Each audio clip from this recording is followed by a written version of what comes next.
Naranasan niyo na din bang masisi kahit pinili niyong maging mabait? Bago natin ipagpatuloy ang kwento, mag-like at subscribe. Lola, may tao po sa labas. Customer daw. Tanungin mo nga ang pangalan at tignan kung nandyan ang pangalan niya sa kwaderno, apo. Sige po, Lola. Ano pong pangalan niyo? Nay, madami na naman bang magpapagamot sa inyo? Baka po manghina na naman kayo. Ano pa? Okay lang ako, Norma. Huwag kang mag-alala. Kunti na lang naman sila sa labas. At maya-maya pa ay biglang pumasok ang babae. Hingal at halatang galing pa sa malayong biyahe. Aling Teresa, tulungan niyo po ang anak ko. Hindi na po siya humihinga. Napatayo agad si Lola, sabay hawak sa bisig ng babae. Pero nang silipin ni Lola ang bata, kita agad ang pamumutla, ang paghingal na halos naghahabol na lang ng hininga. Lola? Ramdam ko ang lungkot sa kanyang aura. Hindi sumagot agad si Lola. Ilang segundo siyang natahimik. Alam ko na ang ibig sabihin nun. Hindi na niya kayang pagalingin ng bata. May mga sakit kasi na kaya niyang pigilan. Pero may mga sakit na huli na ang lahat. Ilang sandali pa, humikbi ang babae. Paulit-ulit niya sinasambit na, "Isalba niyo po ang anak ko. Maawa na po kayo. Isalba niyo po ang anak ko."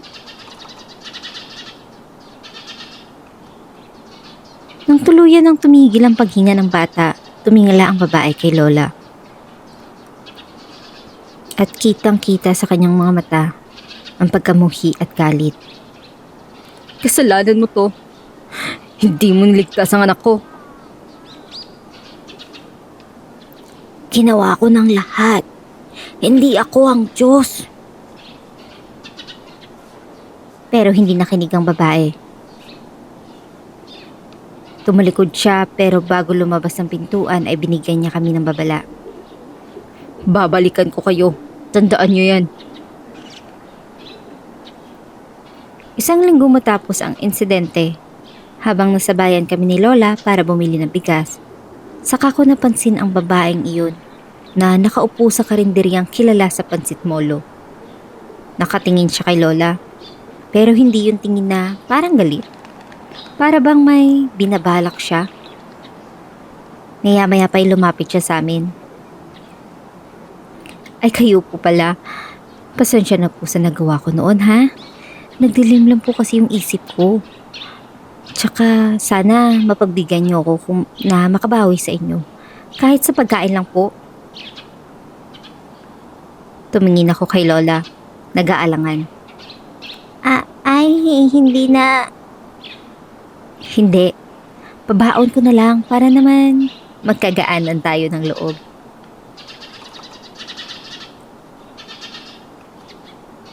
Nakaupo na kami noon sa loob ng karinderya pero hindi mawala-wala ang kilabot sa bato ko. Iba ang pakiramdam ko. Parang may mali. Kumain si Lola, tahimik lang. At nang matapos, ngumiti ang babae. Kitang-kita ko yung ngiti niya. "Salamat po ha. Sana gumaan ang loob niyo." Pero nang umalis kami, hindi mapakali si Lola. Norma, para akong naiinitan. Ang init-init. "Bakit po, Nay? Masama po ang pakiramdam niyo?" Pero kakaiba ang nangyari. Pagsapit ng gabi, nakita kong nakaupo si Lola sa may bintana. Nakatitig sa liwanag ng buwan. Nagugutom na naman ako. Nagugutom na naman ako.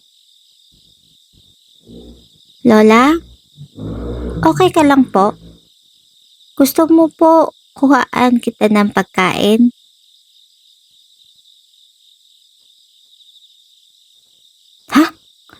Hindi na po. Okay, okay lang ako. Matulog ka na doon. Matulog ka na.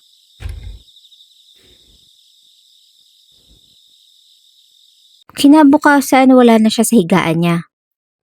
Nasa bakuran siya. At may hawak na hilaw na manok. Kagat-kagat. Parang hindi niya naiintindihan bakit niya yun kinakain. Gulat na gulat din ang reaksyon niya katulad namin ni Mama.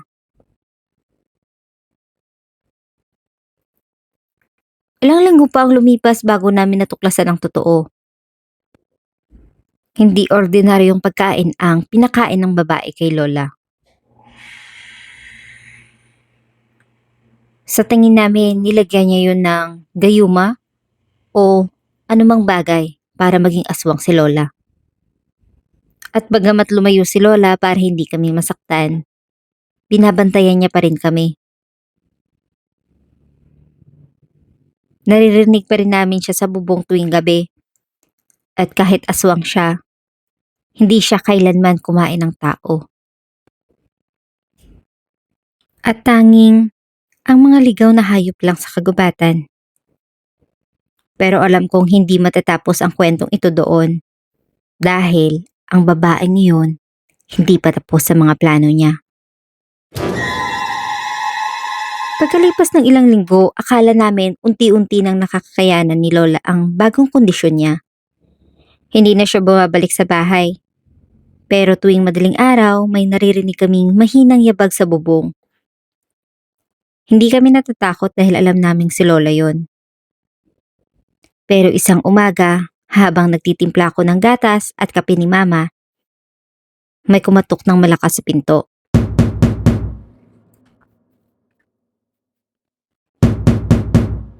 Norma, buksan mo! Buksan mo dali! May balita ako! Si Mang Roder pala. Kapitbahay namin. Pagbukas ko ng pinto, pawis na piwis siya at parang galing pa sa mahabang pagtakbo. Kinutuban na kami ni Mama. Ano pong balita, Mang Roder? Lumunok siya. Halatang nahihirapan sabihin. May nahanap. May nahanap na bangkay sa ilog. Sa Sitio Kanturay. Wala nang lawang loob. Para kaming pinuhusan ng malamig na tubig. Nagkatinginan kami ni Mama. Kita ko sa mukha niya na pareho ang iniisip namin.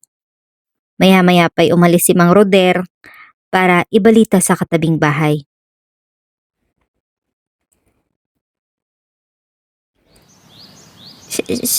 Si Lola po kaya yon, Ma? Hindi naman siguro, anak. Hindi naman siya ganyan. Hindi siya pumapatay. Pero gano kuman subuking iwaksi sa isipan ko, hindi ko mapigilang mapaisip kung si Lola nga ba yun. Kumalat agad ang balita sa buong baryo. Aswang yan. Ganito ang mga galawan ng mga aswang eh. Rinig naming sabi ng isang tanod. Baka yung matandang manggagamot dun sa bahay nila, Norma. Ay, oo nga no, parang hindi ko na nakita yung matandang yun eh. At simula nang nawala siya, ngayon lang may ganitong nangyari. Rinig naming bulong-bulungan ng mga tao. At ng gabing yun, habang kumakain kami ni Mama, halos nakayukulang kami. Parehong natatakot at parehong nag-aalala. Anak, kung si nanay nga ang gumawa nun, sa tingin mo bakit? Ma, hindi ko po alam pero kilala ko po si Lola. Hindi siya nananakit ng tao. Hindi niya po yun kayang gawin. Kahit nga po ganyan na siya ngayon, alam kong mabait pa rin po siya. Maya-maya pa ay may narinig kaming mga boses ng tao sa labas. Parang papalapit sa bahay. At maya-maya pa ay nakarinig kami ng mga malalakas na sigaw sa labas. Mga yabag, mga boses ng galit na tao.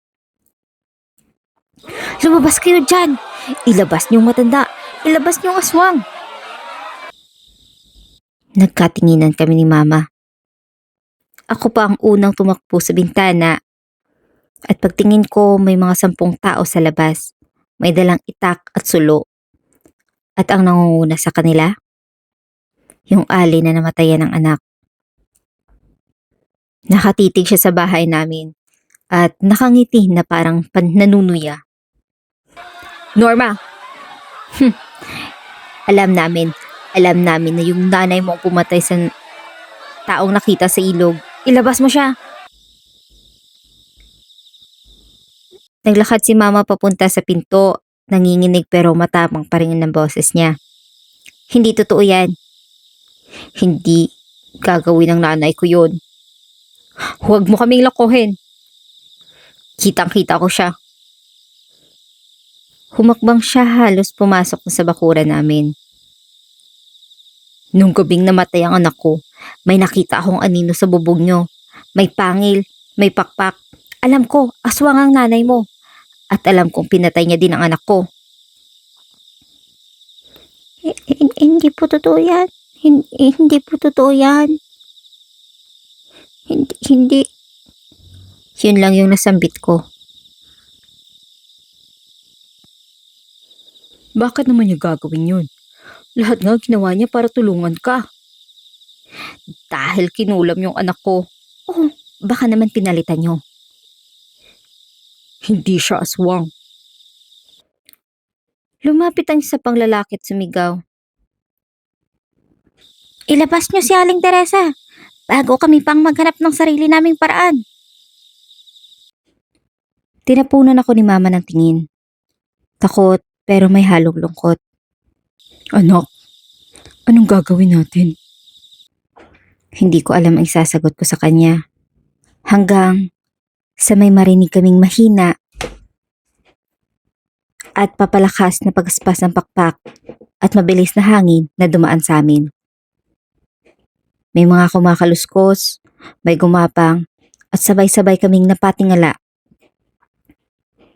Ang mga tao natahimik at nakatitig sila sa bubong.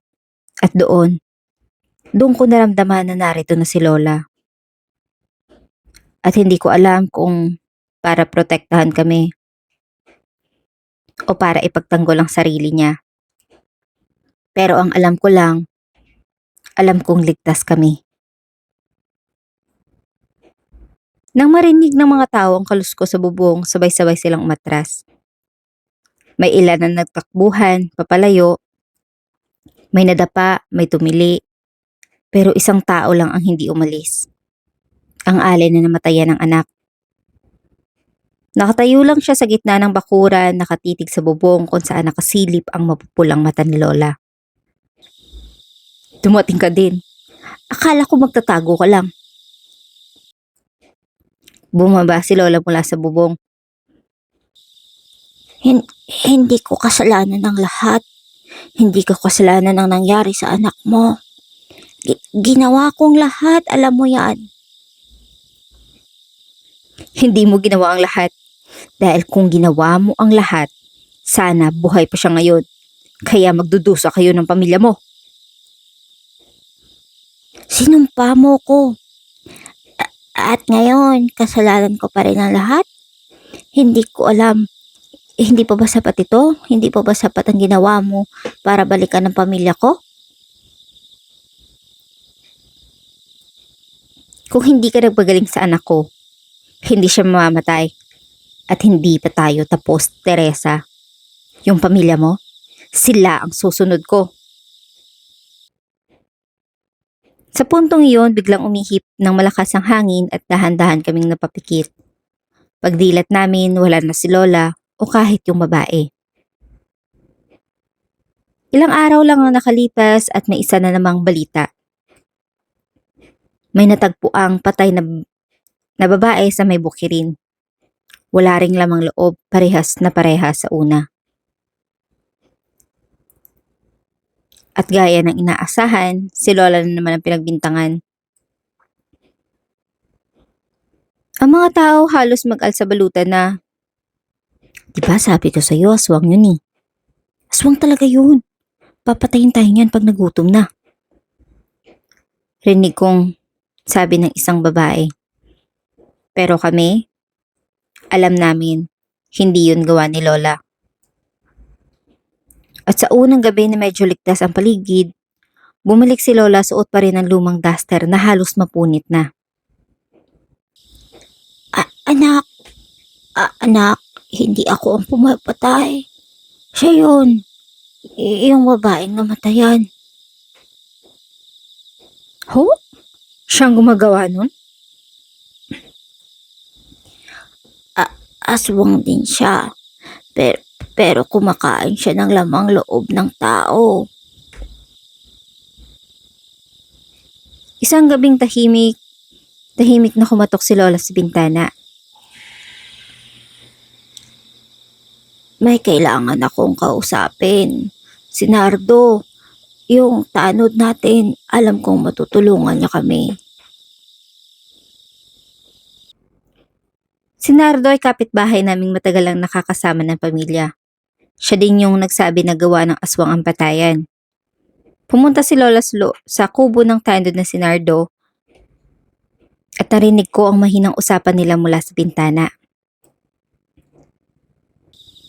Nardo, hindi ako ang pumapatay. Yung babae, siya yung tunay na halimaw. Alam ko ho. Paano mo nalaman? Nakita ko siya nung isang araw na kumakain ng hilaw na karne sa karinderya. At laging kumukulo ang langis ko pag lumalapit ako sa kanya. Napatingin si Lola sa pouch na may laman na langis. Dati pong albularyo yung lolo ko, pero tanging manananggal lang yung alam ko na kalabanin. Paano natin tatalunin? Tutulungan mo ba ako? Tutulungan? Hindi po. Sasagupain po natin siya. Paano naman? Anong gagawin? Ngumiti si Nardo. Magpapakala tayo ng balita. Papaniwalaan natin na uuwi ka na sa bahay niyo.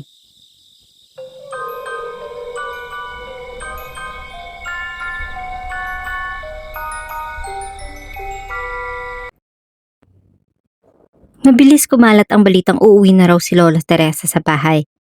At kaya ng plano nila Lola at Nardo, kumalat din ang sabi-sabing may dala raw si Lola na gamot para tuluyang mawala ang sumpa. Iyon ang nagsilbing pain para lumabas ang babae. Isang gabi habang tahimik ang buong baryo, may mga aninong gumagalaw sa dilim, mga tanod, at mga kalalakihang may dalang lubid, kawayan at lambat. Nasa loob lang kami ng bahay mag-ina at halos hindi na humihinga sa kaba. At sa isang sulok ng dilim sa labas, naroon si Lola. Nakapikit habang nakaupo sa tumba-tumba. Parating na siya. At maya-maya pa, dumating nga. Biglang may kumuluskos sa bubong. Pero hindi yon si Lola. Mas mabangis, mabilis, at mabigat ang tunog. Kasunod ng pagkaluskos ang pagkayod ng matatalim na kuko sa bubong. Labas na! At sabay-sabay nagsilabasan ang mga kalalakihan. Nang bumaba mula sa bubong ang babae, hindi na siya mukhang tao. Pula ang mata, mahaba ang kuko, at nakingintab ang balat. Biglang tumilapon pataas ang lambat na gawa sa hibla ng nyog na may basang langis at asin. Sumigaw ang babaeng parang sinusunog ang balat. Bitbitin niyo, dali! 6 na lalaki ang humatak sa kanya. Nag-aapoy ang mga sulo at halos madurog ang lupa sa lakas ng pagpumumiglas niya. Pinalot nilang babae ng kadena at dinala sa lumang kulungan sa dating bahay bakasyunan ng kapitan. Walang bintana at may makapal na kandado. Sa wakas, nakulong din ang halimaw. Kinaumagahan dinala ang isang matandang kumadrona, si Aling Sima, na kilalang may alam sa mga halamang gamot. May dala siyang isang mangkok na may kulay gatas na sabaw na parang ang pait-pait ng amoy. "Painumin niyo," sabi niya, "kung gusto niyo makita ang tunay niyang anyo." Makalipas ang ilang sandali nang pilitin nilang buksan ang bibig ng babae at isupo ang sabaw, biglang nanginig ang buong katawan niya. Tumirik ang mata, kumislot ang balat na parang nalulusaw, at dahang-dahang nabalik sa pagiging tao. Isang payat, mamputlang babae. Umiiyak at nanginginig. Ako mismo hindi ako makatingin. Hindi ko alam kung maaawa ako o magugulat sa mga nangyayari. Bakit? Anong nangyayari sa akin? Gulat na gulat ang mga tao at nagbulong-bulungan.